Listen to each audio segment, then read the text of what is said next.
وصلى الله على نبينا محمد وعلى آله وصحبه أجمعين. الإمام البخاري ele citou hadith no Sahih, no Kitab, onde fala, no capítulo, onde fala sobre encurtar as orações. Ele citou o hadith do companheiro do profeta Muhammad sallallahu alaihi wasallam, Imran ibn al-Husayn. É uma pessoa que os sahaba, ele era conhecido entre eles, uma pessoa que os anjos o cumprimentavam. Imran ibn al-Husayn, ele disse: eu possuía hemorroidas e perguntei ao profeta Muhammad sallallahu alaihi wasallam como rezar. E ele disse: ore em pé. Se não conseguir, ore sentado. Se não conseguir, ore de lado ou reze de lado. Esse hadith nos dá umas regras importantes na nossa oração. Essa regra, o companheiro do profeta Muhammad sallallahu alaihi wasallam, ele citou para o profeta Muhammad sallallahu alaihi wasallam que ele tinha uma doença que impedia ele de sentar ou de ficar em pé. E o profeta Muhammad sallallahu alaihi wasallam nos deu uma regra importante na nossa oração obrigatória: você é obrigado a ficar em pé. Ficar em pé nas orações obrigatórias é um pilar.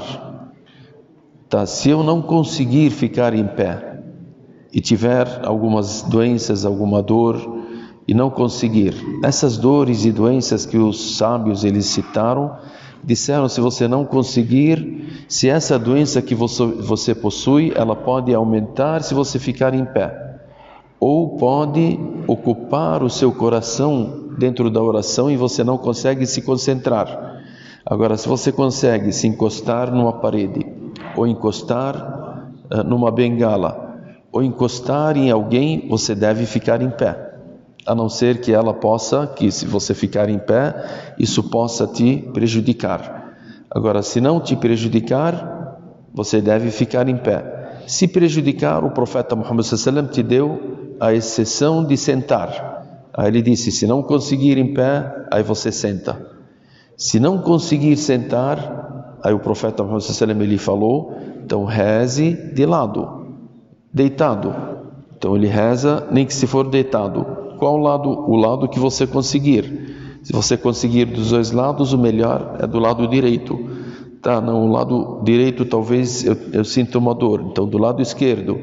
Não consigo do lado esquerdo, então deitado de costas. Não consigo de lado deitado de costas, deitado na sua barriga. Então, de qualquer forma, os ulama citaram que enquanto a pessoa for consciente, a oração ela é obrigatória.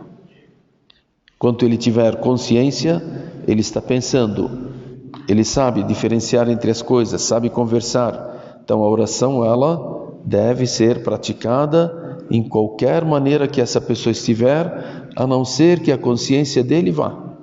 Se ele ficar inconsciente, aí sim, aí já a reza ela não é obrigatória a ele. Tá, mesmo que ele, se ele não conseguir fazer o wudu, a ablução, ele faz o tayammum. Se ele não conseguir fazer nem a ablução e nem o tayammum, ele reza da maneira que ele estiver. Se ele não conseguir rezar em pé, ele reza sentado. Se não conseguir sentado, reza deitado. Se não conseguir deitado, de qualquer forma que ele tiver condições, ele deve praticar a oração. Isso significa que a oração ela não deve ser deixada de maneira alguma. Enquanto você for consciente, você deve praticar as orações. E às vezes muitas pessoas, quando ficam doentes, a primeira coisa que ele faz, ele deixa a oração. Por quê? Eu estou doente.